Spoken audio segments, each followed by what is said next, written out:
সারা দেশ যখন মাগুরা শিশু আসিয়ার মৃত্যুতে শোকাহত সে সময়ে আরেকটি ধর্ষণের ঘটনার জানাজানি হলো।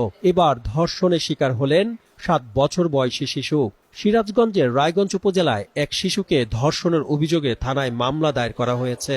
বৃহস্পতিবার রাতে নির্যাতিত শিশুটির বাবা বাদী হয়ে ধর্ষক মোহাম্মদ আলী নামে 15 বছর বয়সী এক কিশোরকে আসামি করে রায়গঞ্জ থানায় একটি মামলা দায়ের করে। জানা গেছে, নারোয়া গ্রামের আব্দুল আলিমের বাড়িতে শিশু যত্ন কেন্দ্র রয়েছে। রবিবার সকালে সেখানে ছোট ভাই বোনকে রেখে আসতে যায় নির্যাতিত শিশুটি।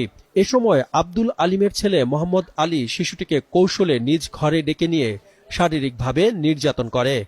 তখন শিশুটি অসুস্থ হয়ে পড়লে মাথায় পানি ঢেলে সুস্থ করে বাড়িতে পাঠিয়ে দেওয়া হয়। বিকেলে অসুস্থ হলে শিশুটি শারীরিকভাবে নির্যাতনের বিষয়টি জানায়। পরদিন স্বজনরা তাকে সিরাজগঞ্জ শহরের একটি বেসরকারি হাসপাতালে নিয়ে চিকিৎসক দেখিয়ে ঔষধপত্র নিয়ে বাড়িতে যায়, কিন্তু তার অবস্থা ক্রমেই অবনতির দিকে যাওয়ায় বুধবার রাতে Shaheed M Mansur Ali medical college হাসপাতালে ভর্তি করা হয়।